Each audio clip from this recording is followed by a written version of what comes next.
weeknights at 7:30 on News Channel 6. A warm day today and tomorrow. We also can expect some storms coming our way. I'll have everything that you need to know coming up.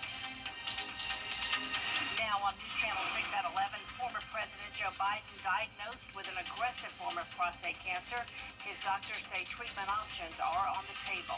Your news at 11 starts now. Live from Television Park, this is WJBF News Channel 6 at 11.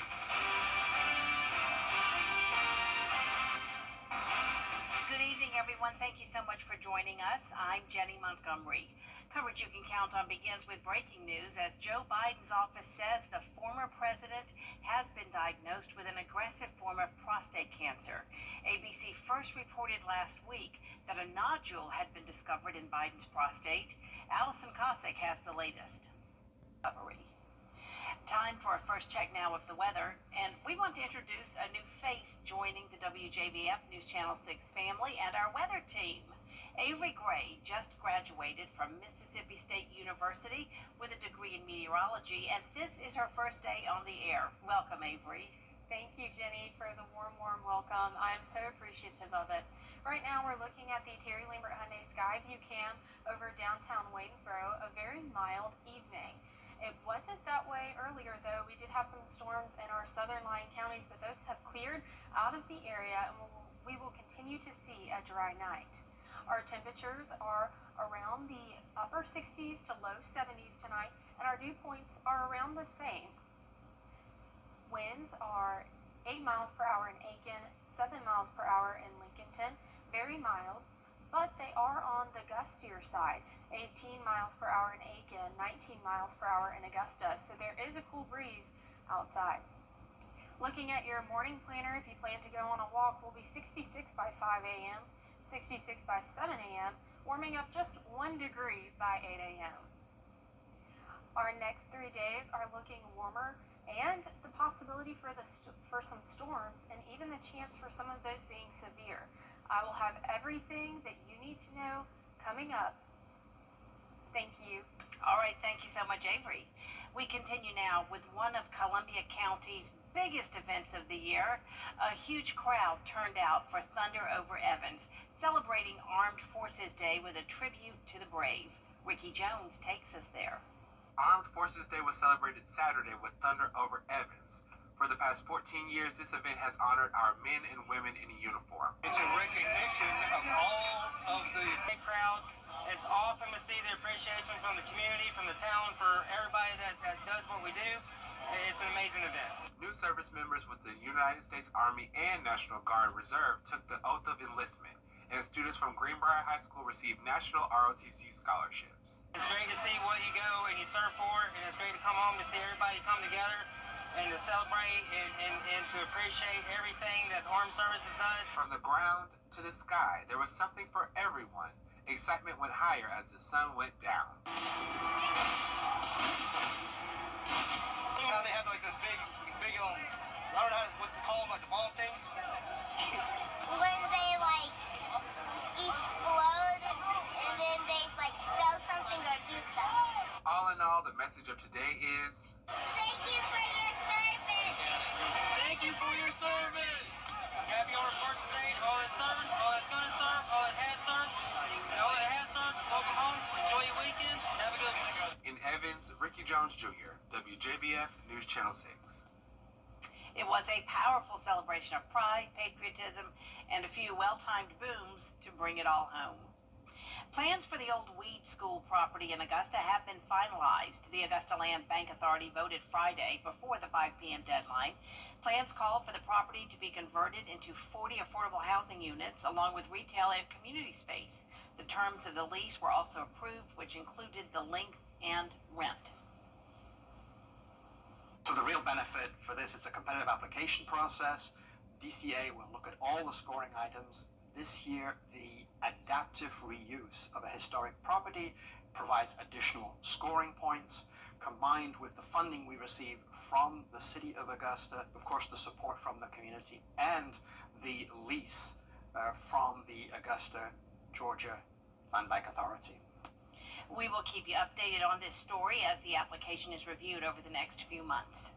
A new report from Georgia State University shows a 30% increase of single-family rental homes in Georgia that are owned by large companies. Senator John Ossoff says the housing crisis across Georgia is forcing more people to rent instead of buy, and many are facing abusive practices by corporate landlords. Ossoff says he launched an investigation to bring transparency and accountability to lower home prices for Georgians.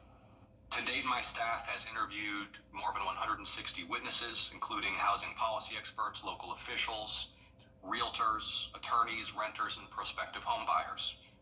Georgians consistently report being unable to find a home that they can afford, and that they've been squeezed out of the housing market due to rising home prices. Georgia State's research shows over the last 15 years, large companies have bought 70,000 properties in Atlanta alone, or about 30% of the single-family rental, which is 10 times the national rate. It's been 1 year since Piedmont's Somerville campus reopened after being closed for 4 years. Since then, the hospital has added an inpatient hospice program, moved the substance abuse rehab program to the Somerville campus, and upgraded the MRI unit. Piedmont leaders say they look to continue ways to add to the campus and help meet the needs of the community. We are celebrating our 1-year anniversary, our 1-year birthday of reopening our Piedmont Augusta Somerville campus. It's crazy to think that it's already been a year, but it's just been so wonderful to see the community really welcome us to being back open and being able to serve the Augusta community.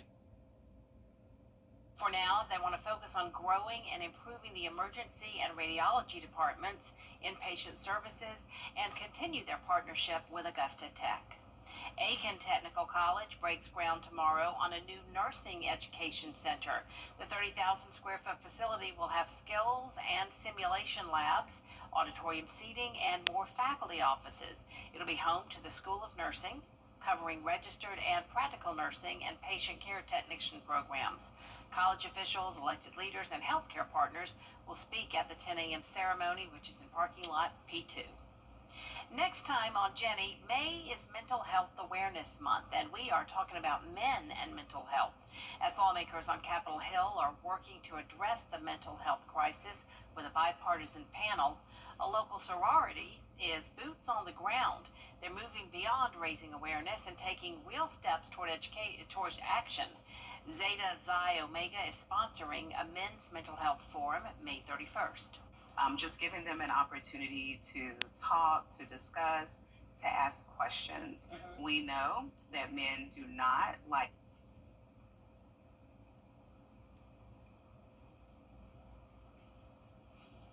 And Coming up, we have severe weather for the majority of the Midwestern United States, but what that means for here in the CSRA, I'll tell you more later.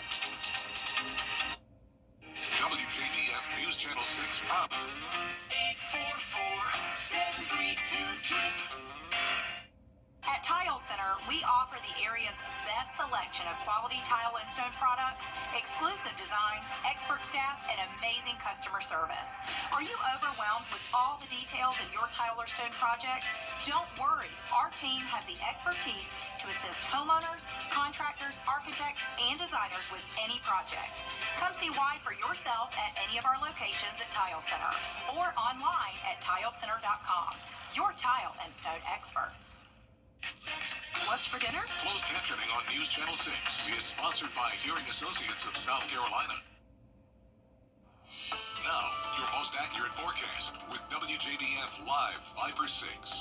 Good evening. We're taking a look outside of Television Park on our Terry Lambert Hyundai Skyview Camp. My name is meteorologist Avery Gray. It is 66 degrees outside with a south wind coming at 5 miles per hour. Taking a look at satellite and radar, we can see that it's very dry on the CSRA today. Right now, it was a little bit showering earlier, but it has since then cleared up. Taking a look, we can see that there is a stalled front that brought us that weather earlier today, but it has dried up by now, but we are going to possibly see the risk for severe weather tomorrow. Our temperatures around the CSRA are in the upper to low 70s.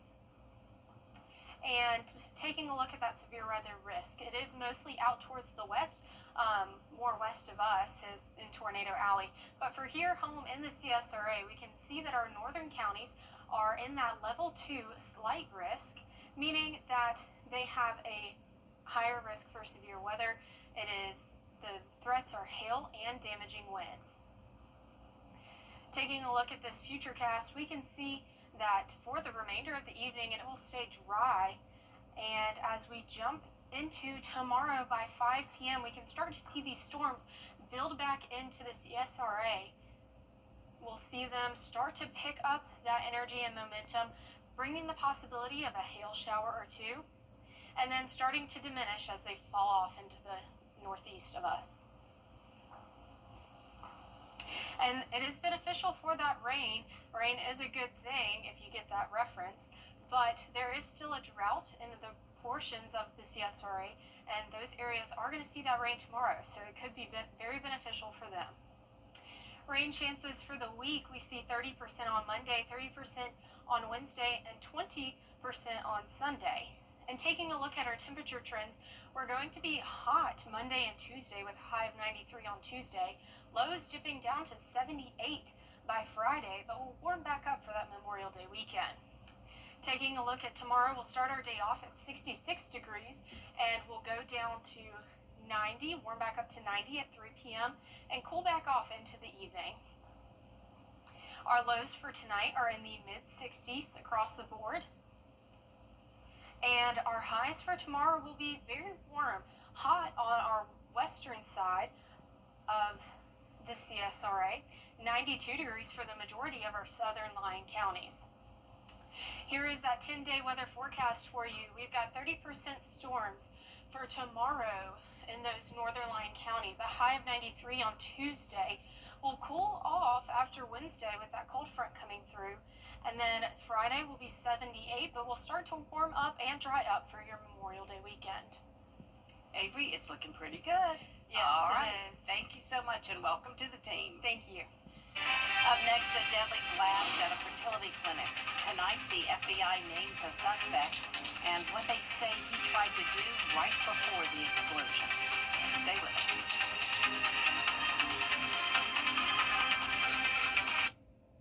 Morris Opticians is... Up next, can the Clemson Tigers and South Carolina Gamecocks both grab NCAA regional championships? We've got the answer next in sports.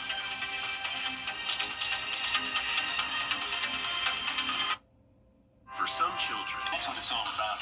Weeknights starting at 6 on MeTV. You can't always choose the weather, but you can choose your weather app. Go with the most accurate and most trusted, the Live 5% mobile app. Download it today. Now, WJBF sports coverage you can count on. It was Regional Championship Sunday for a pair of our local college softball teams. Clemson and South Carolina both in action Sunday afternoon, trying to win their regional and take another step toward a national title. Let's start with the Clemson Tigers taking on Kentucky from the SEC. And for the second straight day, it was defense and pitching that made the difference. The Tigers kept it scoreless until tacking on a single run in the sixth. But Clemson's bats were also hot to the tune of 10 hits. The Tigers are super regional bound now after winning their regional at McWhorter Stadium. Their first trip, they won at 5-1, their first trip back to the Supers since 2023. And for South Carolina, its second verse, same as the first, a rematch with North Florida from just about 24 hours ago. North Florida was no match for the Gamecocks Saturday. They weren't a match on Sunday either. The 14th ranked Gamecocks beat North Florida in 5 innings, 8-0, and they'll move into the Super Regional against either UCLA or UC Santa Barbara Friday, and that game will be in Columbia as well. Now let's switch to some pro baseball, first starting with the Augusta Green Jackets out in Columbia. 6-game road stand Fireflies have taken 3 of those games. Augusta trying to come away with at least a series tie. Here it is slated Sunday evening, had a 5:05 p.m. first pitch. When we talked at 6, Jackets were up 5-1 in the 5th. They did not let that lead slip. Augusta goes on to win it 8-1 over Columbia, and they leave with each team winning 3 games apiece. Now, the Green Jackets are back home Tuesday night on First Responders Night, going against the Charleston River Dogs. Atlanta Braves looking to get back over 500 once again for the season, and also trying to take 2 out of 3 from the Boston Red Sox before heading to the nation's capital to play the Washington Nationals. But Sunday afternoon, it was all Atlanta as the Braves rout the Red Sox 10-4. Most impressive, Braves did it in come-from-behind fashion. After Boston went up 4-1 at the end of 3, Atlanta gets 3 runs in the 5th and the 8th, and they're back even record-wise headed to face the Nationals.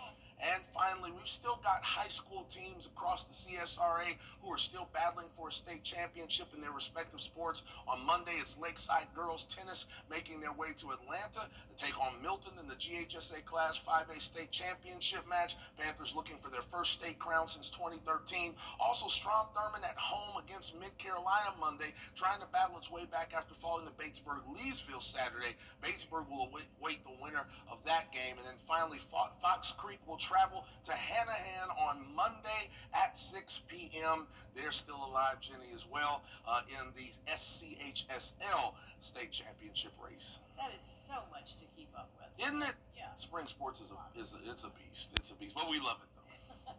Okay, thanks so much. Up next, Pope Leo's childhood home is suddenly a hot commodity. The modest house is now making headlines across the globe. That's next.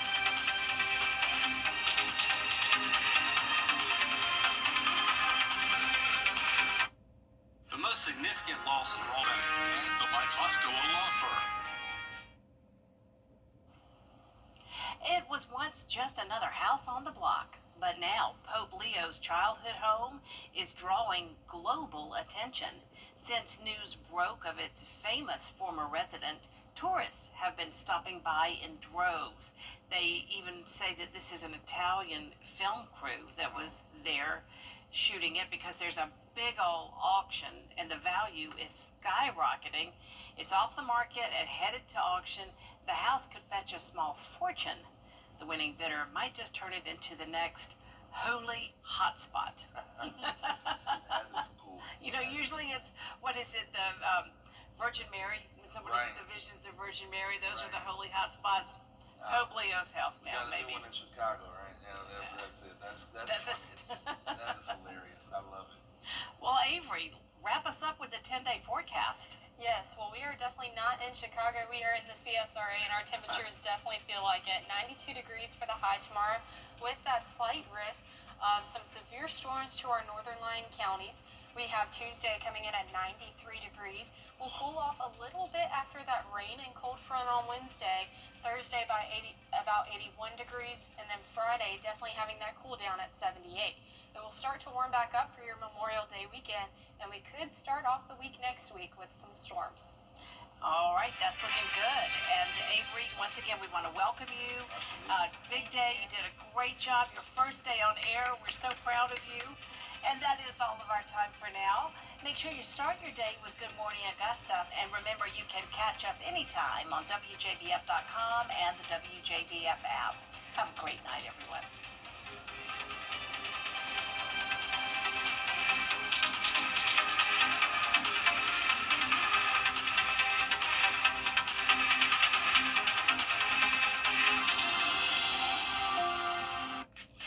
What's for dinner?